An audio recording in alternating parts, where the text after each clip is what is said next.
Phantoms without silencers, the ridiculous charging up of the Ares. Here's one fact for every weapon in Valorant. We're covering every weapon as they come up in the buy menu, so stick around to catch that secret fact at the end of the video. Did you know the Classic used to be a close range monster? The Ultimate Fire had zero firing error while jumping, meaning you could hop around corners and just dome people. On that note, its Ultimate Fire is actually technically considered a shotgun. No wonder it drops people so fast. Just check this out. Jag hade 2 free kills så jag whiffade sönder.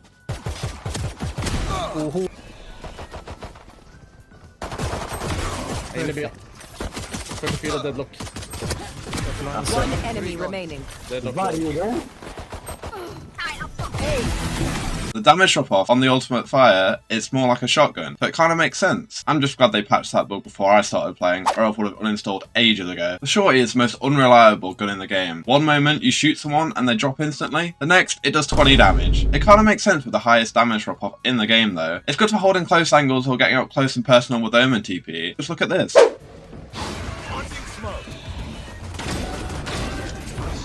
Spike down A. 26. One enemy remaining.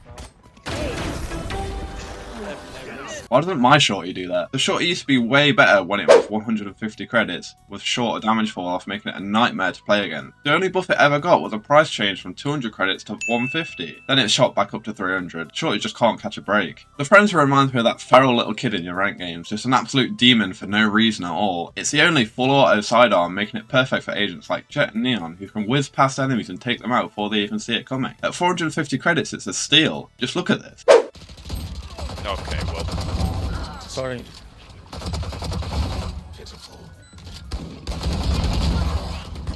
Last player standing.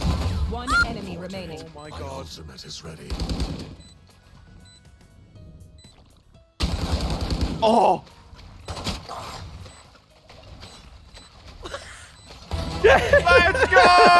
Oh my god. But with a mag capacity of only 13 bullets and 39 spare rounds, you can't really spray through smokes. Still, the 78 damage headshot at close range makes a beast in a small package. The Ghost is the only suppressed sidearm, meaning it's the only sidearm you can't hear from over 50 meters away, except from the direction of fire. It's also the best all-round sidearm, balancing cost, damage, accuracy and range. Perfect for both attacking and defending, allowing you to still afford some utility. Being able to one-shot unshielded enemies is great on pistol rounds. Line up your shots and you're golden. The Ghost is so good it's only had 3 changes since the game's release, and all being firing arrow adjustments that were applied to almost every weapon. It also has medium penetration, so you can wallbang the ult orb on A site Lotus with a Ghost on pistol rounds for great chip damage or even a kill or two. If it's wallbangs you're after, the Sheriff is your best bet on pistol rounds. The high penetration sidearm lets you shoot through walls. Pair it with a Sova Dart or a Fade Eye and you may as well be cheating. Also one-shots to the head at under 30 meters, making it good for not only pistol rounds but eco rounds too. Challenging full buys for 800 credits. Now that's profit. Just look at this. Oh, Ethan.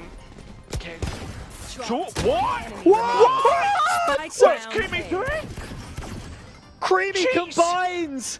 Chains all the kills! 3 players in 1 collateral and a 4th to effectively finish the job. Can he find 5? Yes, he can! In Valorant lore, the person who created the Sheriff is actually unknown. Mysterious. If you see my Stinger Only series, you know this gun is overpowered. Despite getting nerfed, you can still consistently get 4Ks and even aces against full buys. It's versatile, amazing at close range, and its burst fire makes it decent at medium to long range if you know what you're doing. Before it got nerfed, it cost 850 credits, and was more accurate than now. Then it shot to 1000 credits, then all the way to 1100. Talk about inflation. The Spectre is one of the most underrated guns in the game. People underestimate how good it is at run and gunning. This tactic is great for eco rounds. If someone's close behind a corner, just run and gun them. They'll never see it coming. It's also not bad at medium range, being quite accurate with the first few bullets. Plus, with a 30 round mag, it's great for spamming through smokes. A gun worth buying, so cheap. The Bookie has probably caused the most drama in Valorant. It used to pretty much be a sniper. The right click fired 15 pellets instead of 5. Thankfully, they nerfed that. Imagine trying to push A site and getting mowed down from 20 meters away by a Cypher hiding in showers. Fun fact though, the Bookie used to cost 900 credits instead of 850 we see today. The judge has broken so many desks, keyboard, mice and monitors. Every time my teammates died to it, they give up and start throwing. How can one weapon have such a negative impact on players? At one point, it had 7 bullets in its mag. With the tightest spread of all shotguns, the judge does immense damage, like the operator of the close range. The Bulldog is great for your half bite, if you're not feeling those one tap. Its automatic fire mode lets you spray like a Phantom or Vandal Vandal, but also give you the option of more accurate ADS 3-round bursts. This feature is underrated. You could easily triple think someone with it, making it as good as a Vandal. Just check this out. Bulldog Ace at Valorant Champions. Aspect and really cause some damage, cause some problems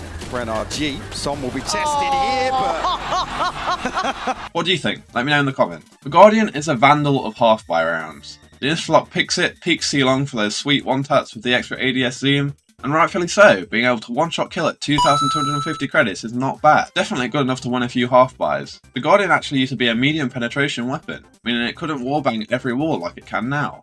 Did you know it's actually possible to get an unsuppressed Phantom? But in the practice range, drop it if you detain them. This works with Spectres too. The unsuppressed Phantoms have missing sight and a glitched ADS animation. So weird and almost cursed. Speaking of cursed, have you noticed all the suppressed weapons have names of supernatural beings? Pretty cool, right? Also, the Phantom's reserve ammo used to be 90, but it got knocked down to 60. Despite being the most used and versatile gun in the game, the Vandal is actually one of the most least interesting on this list. It's had a few firing arrow changes, and that's about it. The Marshal is probably the most fun sniper rifle. It used to cost 1,100 credits, then dropped to 1,000, and now it's on 950. But the fun part is its fast fire rate and its quick scoping capabilities, making it strong and fun to play on agents like Jet or Chamber. Just check this out. There's Jet over here, Meteor, ready. This should be a good catch. Tags one. Gets the collat! Sick! Down mid.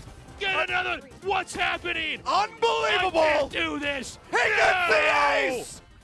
Meteor! Who is this man? The Outlaw is a risky investment. Some think it's OP, and others think it's underpowered. It can instantly kill anyone with half shield and shoot another shot straight away. After this, you have a long reload time to balance out the quick fire rate. But did you know the two separate reloads have different sound cues? Yeah, you can actually hear if someone has one bullet left, or if it's stuck on a long reload timer. That's quite useful, don't you think? Ah, the operator. I love the op. I can sit holding my long, tight off angle and dash away for a free kill, and then do that 4 more times, and watch them call me an op crush in chat, which I find hilarious. It's the only weapon in the game with a 0.85 times leg shot multiplier. Odd, right? Just keep it the same. It actually used to, but that changed in 1.09. Weirdly, you walk slower with the judge or bookie than you do with an operator. But fun fact, it used to cost 5,000 credits instead of 4,700. The Arage is that gun that no one fucking uses, unless you're Iron. Despite that, it has an interesting mechanic. Instead of getting less accurate the more you spray, the Arage actually gets more accurate. How the fuck does that even work? Oh yeah, it used to also have a fucking spin up. Yeah, on top of this shit weapon that can't shoot straight but apparently gets more accurate the longer you spray, it used to have a charge up. No wonder that got removed. Imagine that now. You see someone coming, but wait, give me 5 to 10 fucking business days before my gun has to warm up. And now we have the Odin,